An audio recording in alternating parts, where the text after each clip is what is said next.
Hey everyone, and welcome back to Let's Talk Crime. This is part 4 of Bardstown Mysteries.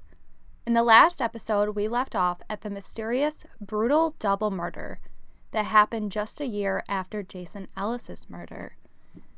Kathy Netherland was a veteran special education teacher at Bardstown Elementary School. She was a devoted wife to Robert Netherland, who sadly lost his battle to cancer in 2013. She was a loving mother to 2 girls, Holly and Samantha. Samantha Netherland was just a sophomore at Bardstown High. She was known to be incredibly smart and would have probably grown up to be valedictorian of her class if that chance wasn't taken from her. She was just accepted to the Gatton Academy program, a prestigious STEM school on the campus of Western Kentucky University. Just a week before the murders, Samantha was featured in a local newspaper, congratulating her accomplishment. Samantha was also just a normal teenager.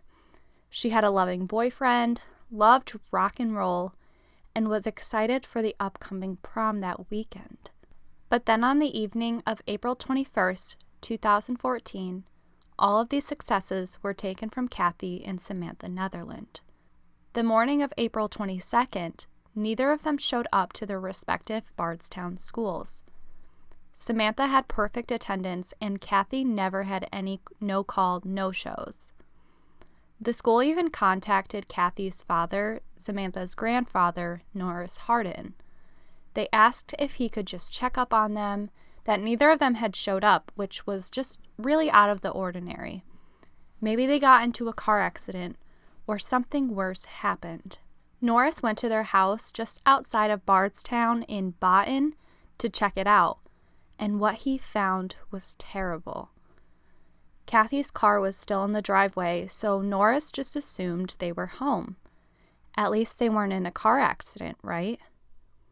When Norris walked in, he saw both Kathy and Samantha's bodies brutally murdered. He called the police immediately. Kentucky State Police officers arrived and started their investigation as the lead agency.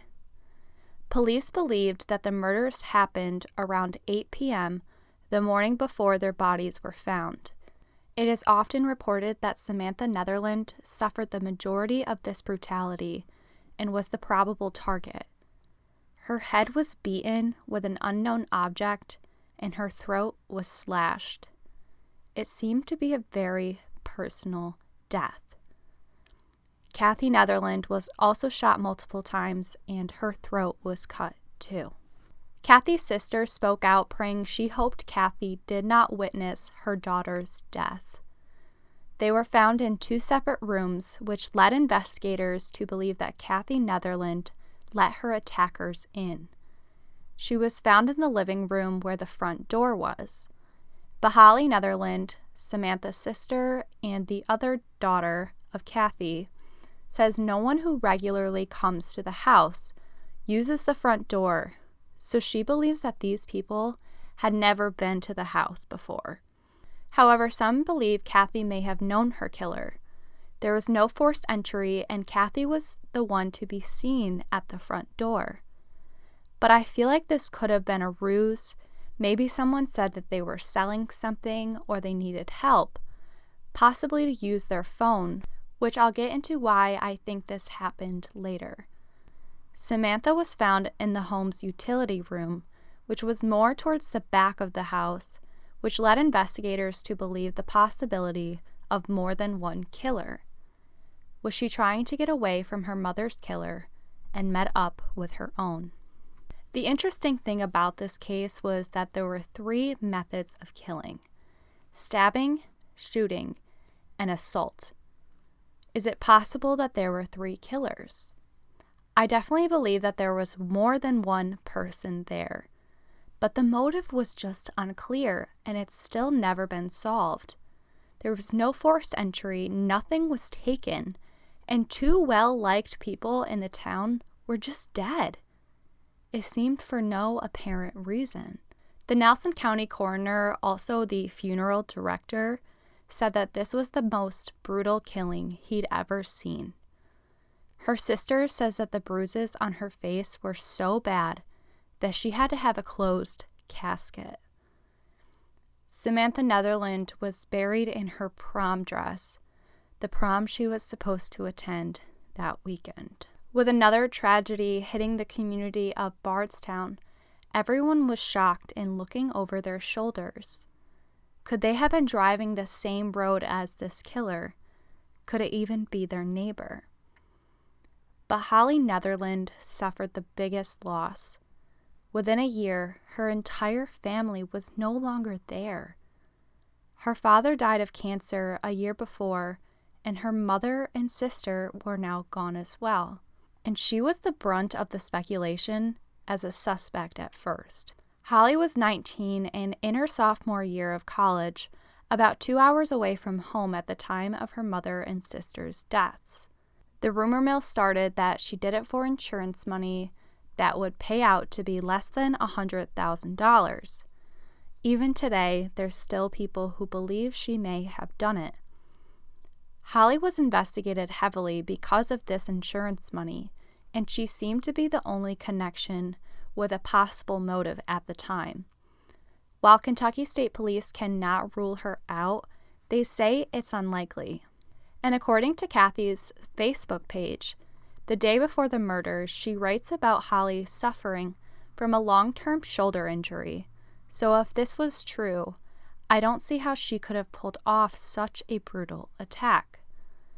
Holly also gave the majority of this insurance money towards the reward of finding her mother and sister's killer. So who could have possibly done this?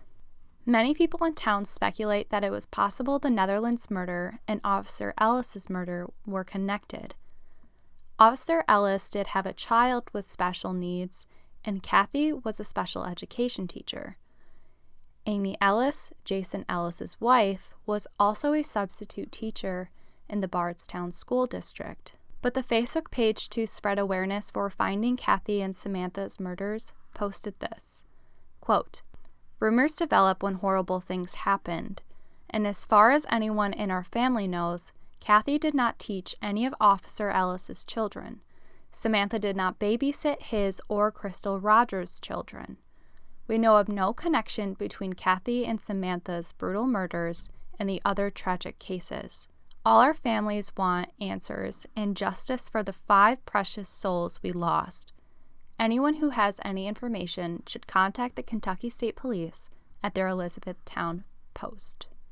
Now, I don't personally believe that the Netherlands case is connected with either Ellis's case, Crystal's case, or Tommy's case. I think that there are entirely different motives here, and they just don't seem to have any possible connection, in my opinion. A former FBI profiler also talked with Oxygen about the possible connections, and she said that it's possible, but it doesn't seem likely. She said that this case definitely seemed to either have more than one offender, or it could have been a very angry and impulsive crime. Could this have been a jealous teen who was angry that Samantha got into this prestigious program and they didn't? I don't know. I do think that the target was Samantha, though, for some reason or another. Now, Holly also said that Samantha and Kathy were very outspoken against drugs and gangs in public and at school. Now, we've already talked about this, but I've looked into the Bardstown Money Gang, and most people just say that they're a bunch of high schoolers and graduates who make rap videos on Facebook and just get in fights. That's about it. I've also seen on a Bardstown subreddit that people are asking for more rec centers and stuff for teenagers to do. They say this is why teenagers in Bardstown are getting into drinking, doing drugs, and partying. And I agree with this. In May of 2017, there was a teenager who was pretty much ambushed for having a little bit of pot on him and also a little bit of money. He was 17 years old. They basically drove him to this place. I don't really remember where it was. And then they just attacked him. And it was all caught on camera. And every single one of them were teenagers. Like, it was just bizarre.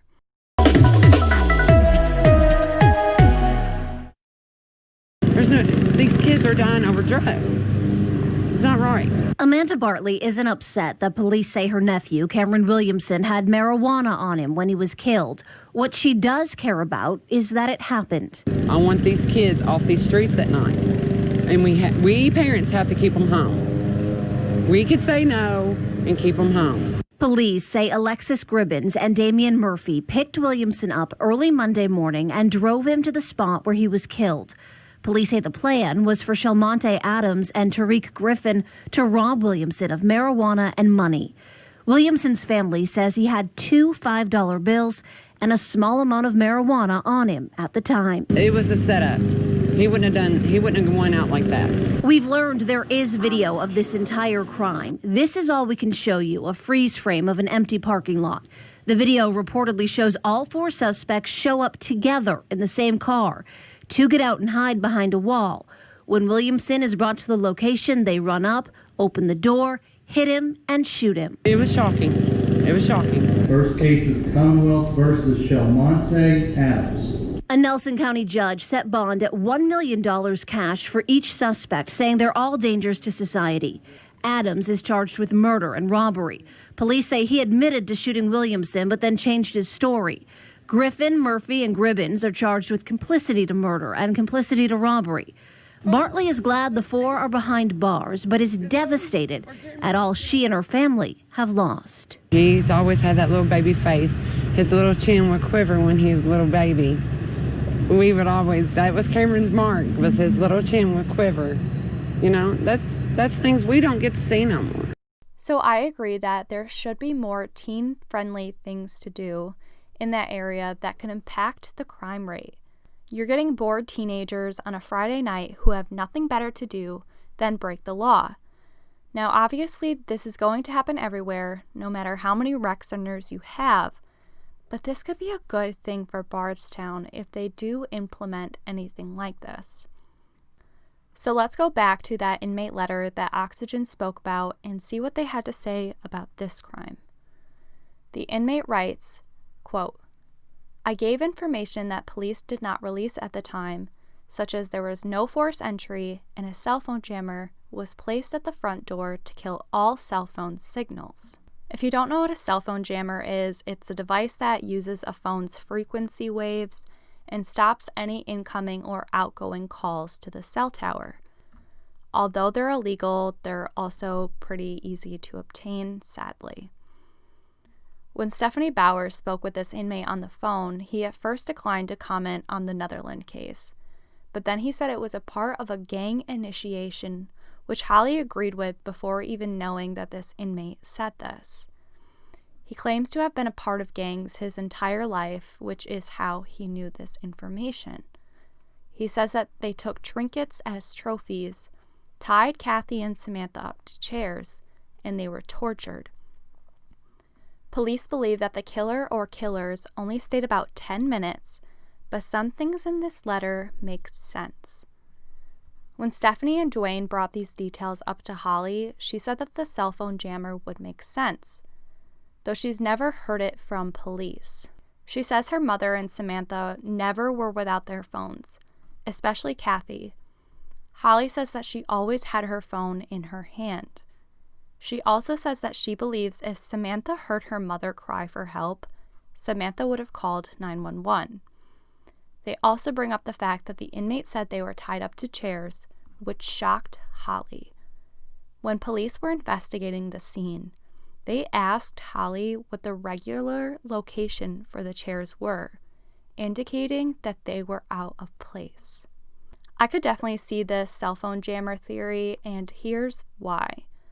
I think Kathy was a really nice woman who probably would have helped someone if they needed it. I wonder if someone came to the front door, asked if they could use Kathy's phone, and that when they weren't able to use it because of the jammer, this would have distracted Kathy for another assailant to enter the house, either in the same door or a different door. This would also explain why Samantha was found towards the back of the house. It's possible she tried to call 911, realized that her phone wasn't working, and tried to run for help. Maybe another assailant was waiting towards the back door and began assaulting her. Another theory came from Kathy herself on a Facebook post 4 months before the murders on New Year's Eve. It says, quote, "Earlier this afternoon we heard a noise. I thought one of our cats had knocked over something. We didn't find anything disturbed, so we thought it was nothing. Boy, were we wrong." A little while ago, Holly opens our front door to go outside to pick up the mail and finds both glass panes in our screen door shattered. We have taken pics and I have carefully removed loose pieces of glass and the glass frames. All the shattered glass pieces have been swept off the front porch. Guess I'll be heading to Lowe's tomorrow to find replacements. Crazy how unexpected events happen. When her friends expressed concern that this could have been more than just an accident, Kathy commented back saying, quote, "I don't think it was foul play. There was no rock or anything like that on the porch. There wasn't any damage to the wood door panes either. There were window clings that said Merry Christmas, but I don't think anyone in this area would be bothered by that. I think it was a fluke wind that caught the door and broke the window. We're not sure. I think it wasn't latched and the wind must have caught it. The door frame is fine, but the glass in both the top and bottom panes were shattered. Glass was all over the porch." Unquote. This post has made people question whether or not someone was scoping out the house. It definitely seems possible. Then another tip came forward that was released to the public for help. A 2006 to 2013 model black Chevrolet Impala was seen leaving the area of the Netherlands home around the same time police theorized the murders to take place. It was seen on a surveillance camera nearby the home around 8 o'clock that night. Kentucky State Police Officer Jeff Gregory is asking the public for help identifying this vehicle, since they could not make out the license plate. He did say that, quote, "The Impala did not appear to have a chrome strip or a rear spoiler and may have a small antenna mounted above the center of the rear windshield. At the time, the windows did not appear to be tinted. We believe that if we can find that car, we can solve the case." Unquote. Jeremy Thompson of KSP also said, quote, "Whoever was in that car was in that house during the time this crime was committed." Unquote. But this car is one of 20,000 black Impalas in Kentucky. And who even knows if this car was from Kentucky? I will post a picture of this car on YouTube and also in the description box if you're listening to the podcast. If you know anything about this, know who might have been driving a black Impala the night of Monday, April 21st, 2014, please contact the Kentucky State Police at Post 4 in Elizabethtown. I will also leave that contact information down below. I also want you to think about this. Even if this person doesn't own a black Impala themselves, that doesn't mean that they didn't have access to one. It could have been someone who borrowed a friend's car, borrowed a family member's car, or they could have even stolen this black Impala. So just think about that. Once again, this car causes more speculation to the connection between Crystal's case and the Netherlands. As we know, Crystal drove a maroon Impala that was found on the side of the road. People speculate that Brooks may have had access to this vehicle and was the one to kill the Netherlands, but I think that's too far-fetched in my opinion. Blogger Richard Cardwell spoke to Shay McAllister on her podcast Bardstown, and his theory makes a lot of sense to me. He believes that at one point, Kathy and Samantha were at the wrong place at the wrong time, and it followed them home. Is it possible that they saw something, and whoever killed them wanted to prevent the mother and daughter from talking? That's pretty much all the information that we have so far. I truly hope this family and all of the other families find closure. It's been 6 years, and it just doesn't seem to get any closer to finding out who did this. So that's all we have for today. In the next and final episode of Bardstown Mysteries, we're going to be talking about some more unsolved cases in Bardstown. And yes, there's more. These cases don't have a lot of exposure, and they aren't nearly talked about as much as the other cases we've talked about so far. They don't really have a lot of information, so we're going to talk about it next time and see if there's more connections with these cases. Thank you for listening to Let's Talk Crime, and I'll see you next time.